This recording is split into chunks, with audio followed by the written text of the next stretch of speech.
Chapter 2. The whole incident made no sense whatsoever. Polly put on her robe and headed for the kitchen, looking for explanations, but saw no one. Probably everybody was out in the lab, where it was definitely too chilly for a swamp blossom in a wet bathing suit and a damp terry cloth robe. Her parents had worried that she might be lonely with no people her own age around, and in one day she had seen 3, the blue-eyed young man by the oak, though he was probably several years older than she, Zachary, and now this unknown girl. Upstairs in her room, the stripy cat was lying curled in the center of the bed, one of his favorite places. She picked him up and held him, and he purred, pleased with her damp warmth. Who on earth was that girl? She demanded. And what was she talking about? She squeezed the cat too tightly, and he jumped from her arms and stalked out of the room, brown and amber tail erect. She dressed and went downstairs. The bishop was in the kitchen, sitting in one of the shabby but comfortable chairs by the fireplace. She joined him. What's the matter? He asked. I'm just puzzled. While I was swimming, there was a knock on one of the windows, and I got out of the pool to look, and there was this girl about my age with a long black braid and sort of exotic eyes, and I let her in, and she made absolutely no sense at all. Go on. The bishop was alert, totally focused on her words. This afternoon by the grandfather oak, the tree I mean? Yes, I saw a young man and a dog. The girl said the man with the dog had seen me, and then something about circles of time, and then she heard a noise and got frightened and ran away. Who do you suppose it was? The bishop looked at Polly without answering, simply staring at her with a strange, almost shocked look on his face. Bishop? Well, my dear, he cleared his throat. Yes, it is indeed strange indeed. Should I tell my grandparents? He hesitated, cleared his throat. Probably. She nodded. She trusted him. He hadn't had a cushy job as a bishop. Her grandparents had told her that he'd been in the Amazon for years, taught seminary in China, had a price on his head in Peru. When he was with so-called primitive people, he listened to them rather than imposing his own views. He honored others. She was so concerned with her own story that she was not aware that what she had told him had upset him. Polly, he said, tell me about the young man with the dog. His voice trembled slightly. He was standing by the grandfather oak. He had these intense blue eyes. What was the dog like? Just a big dog with large ears. Not any particular breed. I didn't see them for more than a few seconds. And the girl, can you describe her? Well, not much more than I just did. Long black braid and dark eyes. She was beautiful and strange. Yes, the bishop said. Oh, yes. His voice was soft and troubled. Now she saw that something had disturbed him. Do you know who she is? Perhaps. How can I be sure? He paused, but spoke briskly. Yes, it's strange indeed. Your grandfather is right to discourage trespassers. His eyes were slightly veiled. Mr. Murry came in from the pantry, heard the bishop's last words. Right, Nace. I'm quite happy to have deer and foxes leaping over the stone walls, but not snoopers. We've had to put a horrendously expensive warning system in the lab. Louise is correct. Most of Kate's equipment hasn't been used in decades, but the computers are another story. He headed for the wood stove, turned to Polly. The lab has been broken into twice. Once a useless microscope was taken, and once your grandmother lost a week's work because someone, probably local kids, rather than anyone who knew anything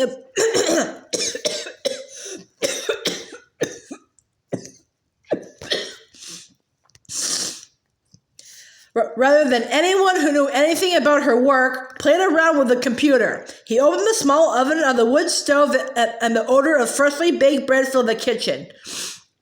Bread is something Kate can't make on the Bunsen burner, so this is my contribution as well as therapy. Kneading bread is wonderful for rheumatic fingers.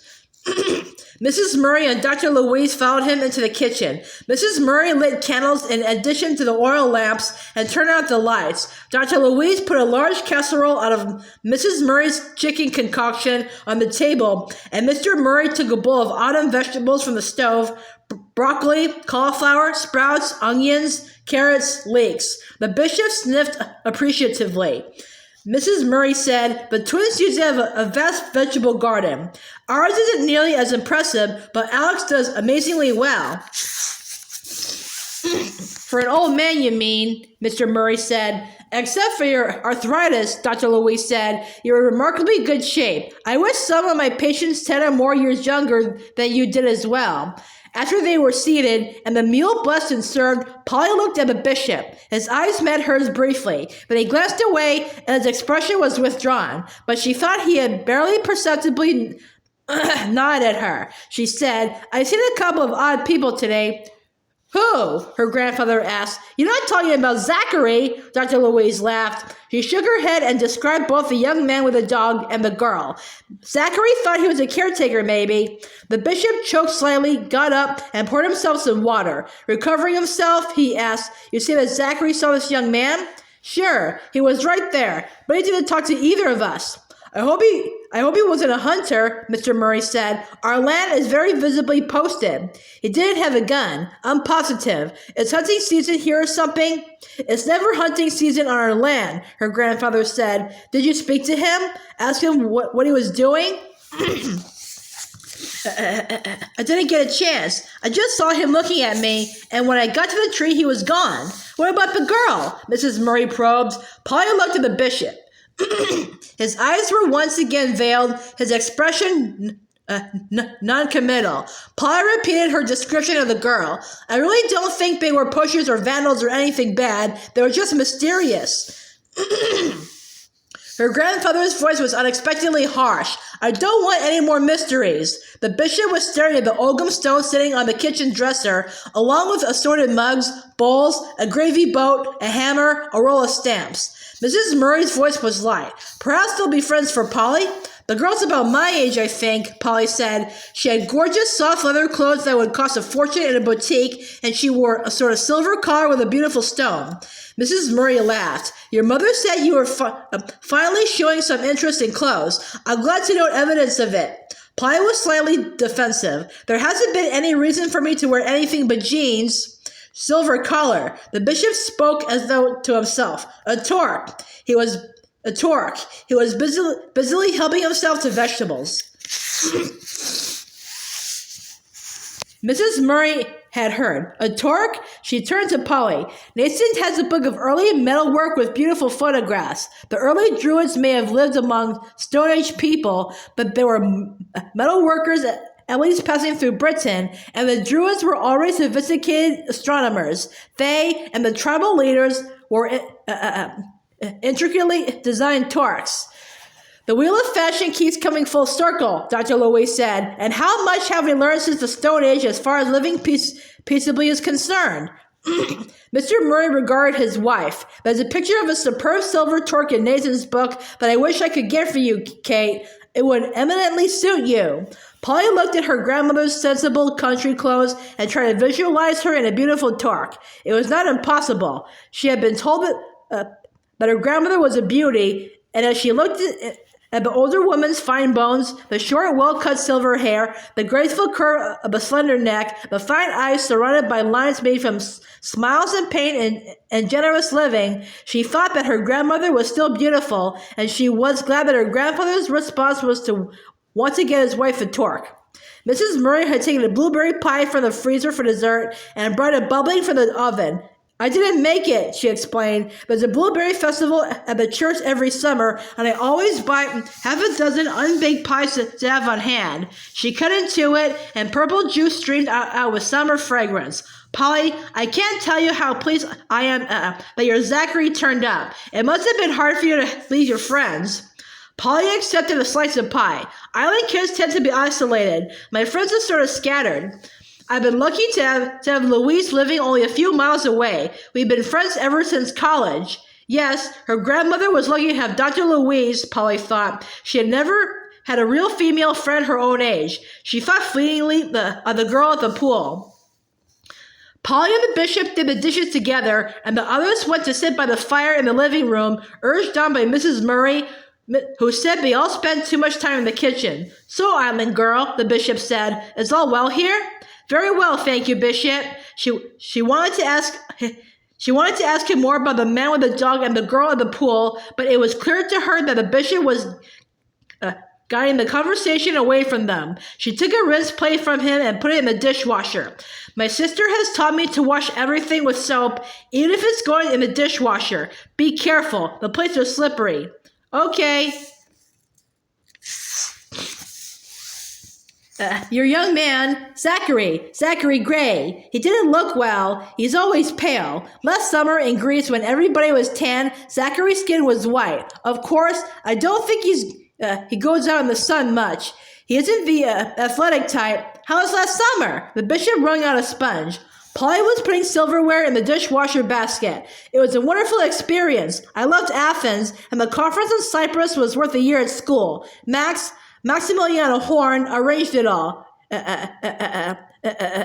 And she died just before I got home." He nodded. "Your grandparents told me. You're still grieving." She dried the knives, which were old silver ones with the handles glued on and could not be put in the dishwasher. "It was harder at home, where everything reminded me of Max. Did you know her?" The bishop let soapy water out of the sink. "Your Uncle Sandy told me about her. They were great friends." "Yes, Sandy introduced me to her." Unexpectedly, her throat tightened. The bishop led the way to one of the shabby chairs by the kitchen fireplace, rather than joining the others in the living room. Polly followed him, and as she sat down, Hadron appeared and jumped into her lap, purring. "Bishop, about the young man and the girl." But at that moment, Dr. Louise came into the kitchen, yawning. "Dishes all done?" "And with soap," the bishop assured her. Time for us to be getting on home." Polly and her grandparents went outside to wave the colubras off, and the stars were brilliant amid small wisps of cloud. The moon was tangled in the branches of a large Norway maple. The bishop climbed into the driver's seat of the blue pickup truck, and they took off with a squeal of tires. Polly's grandmother turned to go back into the house. "We're going for a quick swim. I'll come and say goodnight in a while." It had already become a comfortable habit that after Polly was in bed, her grandmother would come in and they would talk for a few minutes. She took a hurried bath, the bathroom was frigid, and slipped into a flannel nightgown, then into bed, pulling the quilt about her. She read a few pages of the book her grandfather had given her on white holes, cosmic gushers, the opposite of black holes. Her grandparents were certainly seeing to her education, but perhaps it was no wonder that her grandfather had not noticed stones in his walls that had strange markings. When her grandmother came in, she put the book down on the nightstand, and Mrs. Murry sat on the side of the bed. "Lovely evening. It's good that Nate is living with Louise. Your grandfather and I feel as though we've known him forever. He was a fine bishop. He's tender and compassionate, and he knows how to listen." Polly pushed up higher against the pillows. "Yes, I feel I could tell him anything, and he wouldn't be shocked.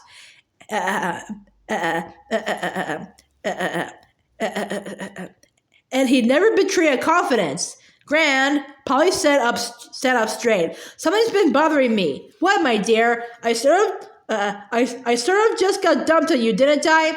"Oh, Polly, your grandfather and I have enough sense of self-protection so that if we hadn't wanted you to come, we'd have said no. We felt very deprived, seeing so little of our grandchildren. We love having you. It's a very different life from what you've been used to." "Oh, Gran, I love it. I'm happy here." "Gran, why did Mother have so many kids? Would you want any of you not to have been born?" "No, but it doesn't answer your question." Mrs. Murry pushed her fingers through her still damp hair. "If a woman is free to choose a career, she's also free to choose the care of a family as her primary vocation. Wasn't that with Mother?" "Partly," her grandmother sighed, "but it was probably partly because of me." "You? Why?" "I'm a scientist, Polly, and well known in my field." "Well, but Mother..." She stopped. You mean maybe she didn't want to compete with you? That could be part of it. You mean she was afraid she couldn't compete? Your mother's estimation of herself has always been low. Your father has been wonderful for her, and so, in many ways, have you children. But her voice drifted off. But you did your work and had kids. Not 7 of them. Her grandmother's hands were tightly clasped together. Then deliberately, she relaxed them, placed them over her knees. Polly slid down in the bed to a more comfortable position. Suddenly she felt drowsy. Hadron, who had taken to sleeping with Polly, curled in the curve between shoulder and neck, began to purr. Women have come a long way, her grandmother said, but there will always be problems and glories that are unique to women. The cat's purr rose contentedly. Hadron certainly seems to have taken to you. A hadron, Polly murmured sleepily, belongs to a class of particles that interact strongly. Nucleons are hadrons, and so are pions and strange particles. Good girl, Mrs. Murry said. You're a quick learner. Strange particles. Polly's eyes closed. You think human beings would be full of strange particles? Maybe we are. Hadrons are, I think, formed of quarks, so the degree of strangeness in a hadron is calculated by the number of quarks. Were druids strange? She was more than half asleep. I don't know much about druids. Polly's breathing slowed as she pushed her face into the pillow, close to Hadron's warm fur. Mrs. Murry rose, stood for a moment looking at her granddaughter, then slipped out of the room. In the morning, Polly woke early, dressed, and went downstairs. No one was stirring. The ground was white with mist which drifted across the lawn. The mountains were slowly emerging on the horizon, and above them the sky shimmered between the soft gray of dawn and the blue which would clarify as the sun rose. She headed outdoors across the field, which was as wet with dew as though it had been rained during the night. At the stone wall she paused, but it was probably too early for Louise the Larger. Polly continued along the path toward the star-watching rock. She had pulled on the old red anorak, and she wore lined jeans so she was warm enough. She looked up at the sky in surprise as there was a sudden strange shimmering in the air. Then, there was a flash as though from lightning, but no thunder. The ground quivered slightly under her feet, then settled. Was it an earthquake? She looked around. The trees were different, larger. There were many more oaks, towering even higher than the grandfather oak. As she neared the star-watching rock, she saw light flashing on water, and where the fertile valley had been, there was now a large lake. A lake? She realized in surprise. Where had a lake come from? And the hills were no longer the gentle hills worn down by wind and rain and erosion, but jagged mountains, their peaks capped with snow. She turned, her flesh prickling, and looked at the rock, and it was the same star-watching rock she had always loved, and yet it was not the same. What's going on? She asked aloud. Wreaths of mist were dissipating to reveal a dozen or more tents made of stretched and curled animal skins. Beyond them was an enormous vegetable garden and a field of corn, the stalks recently cut and gathered into bunches. Beyond the cornfield, cows and sheep were grazing. On lines strung between poles, fish were hanging. Between stronger poles, beaver skins were being dried and stretched. In front of the tents, a woman was sitting, pounding something with mortar and pestle. She had black hair worn in a braid, and she was singing as she worked, paying no attention to Polly or anything going on around her. Absorbed in the rhythm of the pestle and her song. She looked like a much older version of the girl who had come to the pool. In the distance, Polly heard the sound of a drum and then singing, a beautiful melody with rich native harmony. The rising sun seemed to be pulled up out of the sky by the beauty of the song. When the music ended, there was a brief silence, and then the noises of the day resumed. What on earth was happening? Where was she? How could she get home? She turned in the direction where the Murry house should have been, and coming toward her was a group of young men carrying spears. Instinctively, Polly ran behind one of the great oak trees and peered out from behind the wide trunk. 2 of the men had a young deer slung onto their spears. They continued past her beyond the tents and the garden and the cornfield and pasture. They wore soft leather leggings and tunics, similar to the clothes worn by the girl who had come to Polly at the pool. After they were out of sight on the path, she leaned against the tree because her legs felt like water. What was happening? Where had the huge force behind her come from? What about the lake which took up the entire valley? Who were the young men? Her mind was racing, reaching out in every direction, trying to make some kind of sense out of this total dislocation. Certainly life had proven to her more than once that the world is not a reasonable place, but this was unreason beyond unreason. Up the path came a young man with hair bleached almost white. He carried a spear far larger than those of the hunters. At perhaps it was balanced by what looked like a copper ball about the size of an apple or an orange, and just below this was a circle of feathers. She hid behind the tree so that he would not see her, dressed in jeans and a red anorak. In one of the great oaks, a cardinal was singing sweetly, a familiar sound. A small breeze blew through the bleached autumn grasses, ruffled the waters of the lake. The air was clear and pure. The mountains hunched gray rugged shoulders into the blue of sky, and early sunlight sparkled off the white peaks. She drew in her breath. Coming along the path toward her was the girl she had seen at the pool, her black braids swinging. She carried an armful of autumn flowers, deep blue Michaelmas daisies, white Queen Anne's lace, yellow golden glow. She walked to a rock Polly had not noticed before, a flat gray rock resting on two smaller rocks, somewhat like a pi sign in stone.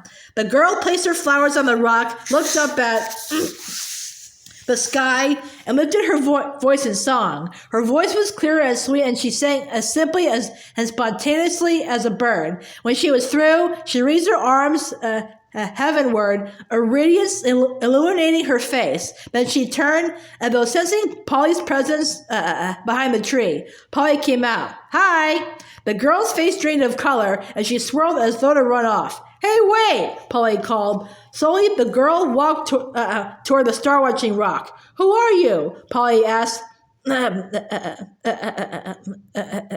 Honoral. The girl pointed to herself as she said her name. She had on the same soft leather tunic and leggings she had worn the night before, and at her throat was a silver band with a pale stone in the center.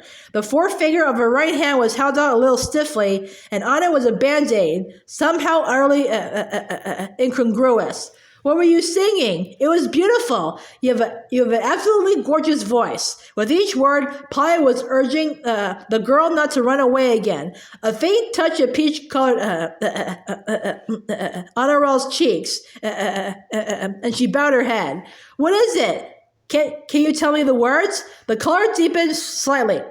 Honoral for the first time looked directly at Polly. "The good morning song to our mother, who gives us the earth on which we live," she paused, as though seeking for words, "teaches us to listen to the wind, to care for all that she gives us, food to grow." Another thinking pause, the animals to nurture, and ourselves. We ask her to help us to know ourselves, that we may know each other, and to forgive. She rubbed her forehead, to forgive ourselves when we do wrong, so that we may forgive others, to help us walk the path of love, and to protect us from all that would hurt us. As Honoral spoke, putting her words slowly into English, her voice automatically moved into singing.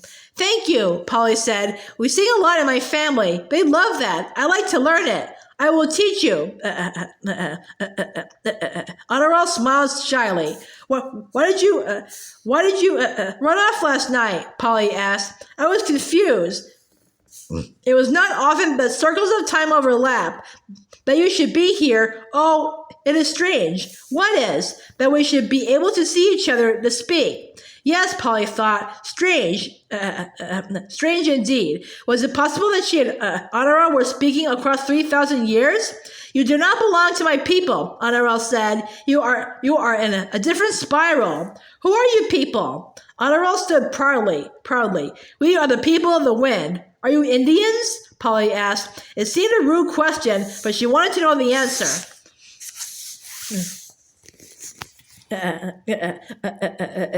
Honoral looked baffled. "I do not know that word. We have always been on this land. I was born to be trained as, you might understand if I said, I was a druid.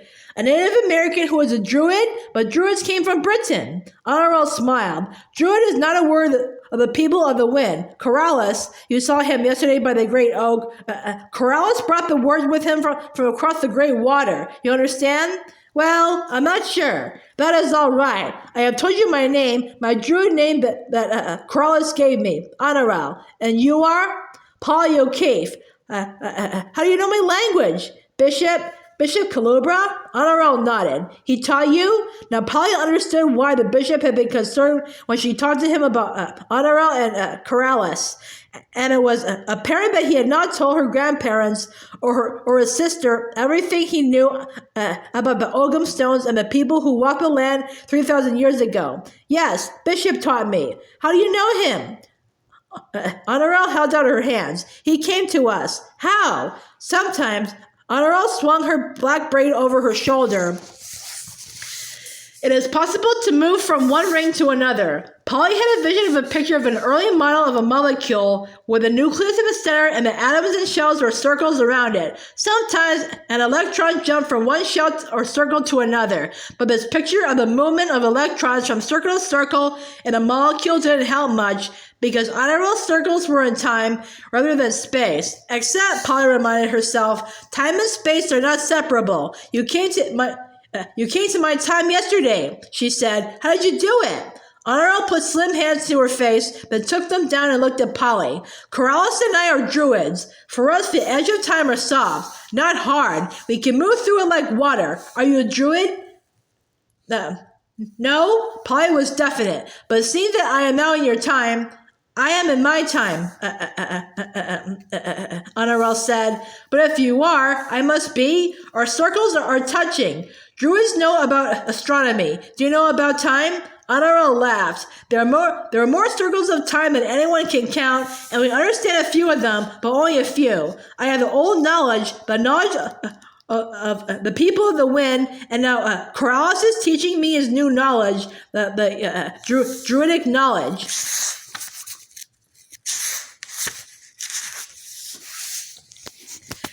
Did the bishop know all of this? Oh, yes. Do you belong to the bishop? To friends of his? You belong to the scientists? I'm their granddaughter. The one with the crooked fingers and lame knees. Bishop tells me he knows something about time. Yes, more than most people, but not about going back 3,000 years, which is what I've done, isn't it? Honoral shook her head. 3,000? I do not know what 3,000 means. He has stepped across the threshold. I don't know how I did it, Polly said. I just set out to walk to the star-watching rock and suddenly I was here. Do you know how I can get back? Honoral smiled a little sadly. I am not always sure myself how it happens. The circles overlap and the threshold opens and then we can cross over. As Honoral gestured with her hands. Polly noticed again the band-aid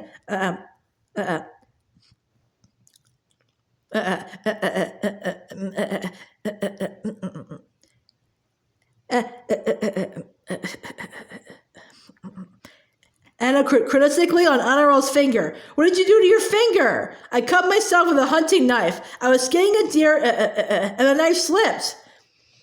How did you get that Band-Aid? You don't have Band-Aids in your own time, do you?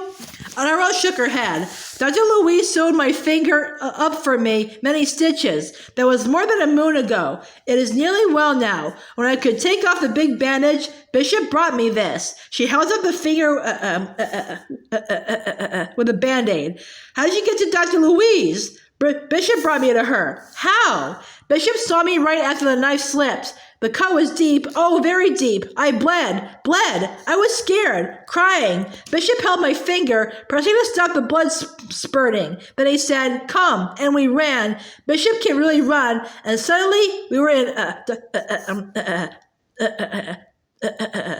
Dr. Louise's office. You don't have anybody in your own time who could have taken care of the cut for you? The ancient gray wolf could have. He was our healer for many years, but he died during the cold of last winter. And his son, who should have followed him, died when the winter fever swept through our people a few turns of the sun ago. Cub, the young wolf, who would become her healer, still has much to learn. Corrales, of course, could have helped me, but he was away that day with a young man hunting. Corrales is a druid from Britain, from far. Corrales is he who came in the strange boat, 3 turns of the sun back, blown across the lake by a hurricane of fierce winds. He came as we people of the wind were mourning the death of our great one, felled by an oak tree uprooted in the storm, picked up like a twig and flung down, the life crushed out of him. He was very old and had foretold that he would not live another sun turn. And out of the storm, Corrales came, and with him another from the sea, Tav, who was almost white of hair and a skin that gets red if he stays out in the sun. Tav, that must be the young man with the spear. Where did they come from? Corrales and Tav, from the great waters, beyond the rivers and the mountains. And lo, at the very moment that Corrales' boat touched the shore, the wind dropped, and the storm ended, and the great rainbow arched across the lake, and we knew that the maker of the stars had sent us a new great one. And Tav? Polly asked. Honorable continued. Tav was in the canoe half dead with fever. Even with all their skill, Corrales and Grey Wolf had a hard time bringing the fever down. Night after night they stayed with Tav, praying. Cub, the young wolf, was beside them, watching, learning. The fever went down with the moon, and Tav's breathing was suddenly gentle as a child's, and he slept and he was well. They are a great gift to us, Corrales and Tav. Is Tav a druid? Oh no, he is a warrior. He is our greatest hunter. We have not had to worry about having enough meat since Tav came. Polly frowned, trying to sort things out. You were born here in this place? Yes. But you're a druid? Honorable laughed. Now, that is what I am called now. For this I was born, and Corrales has trained me in his wisdom. And now there is danger to our people, and Corrales thinks you have been brought across the threshold to help us. But how could I possibly? Polly started. There was a sharp sound, as of someone stepping on and breaking a twig, and Honorable was off, swift as a deer. Polly looked around, but saw no one. You have been brought across the threshold to help us, Honorable had said. What on earth did she mean? And how was Polly to get back across the threshold to her own time? Without Honorable, how could she possibly get home? She ran after the other girl. Polly had long legs and she ran quickly, but she was not familiar with the path, which zigzagged back and forth, always downhill. Honorable was nowhere to be seen. Polly continued on, past the village, around the garden and the cornfield, across the pasture, and then picked up a path which led through a grove of birch and beech trees. She followed it until it opened out at a large flat stone, not quite as large as a star-watching rock. But in this terrain which had been covered by glaciers, the topsoil was thin, the bones of the earth close to the surface. She continued on, listening, as she heard water splashing. Then she was standing on a stone bridge under which a small brook ran. She had been here before during her exploring, and it was a lovely place. Trees leaned over the water, dropping golden leaves. She was surrounded by rich October smells, decomposing apples, leaves, hickory nuts, acorns, pine cones, all sending their nourishment into the earth. And suddenly she realized that the trees were the trees of her own time, not those of a primeval forest. She was home.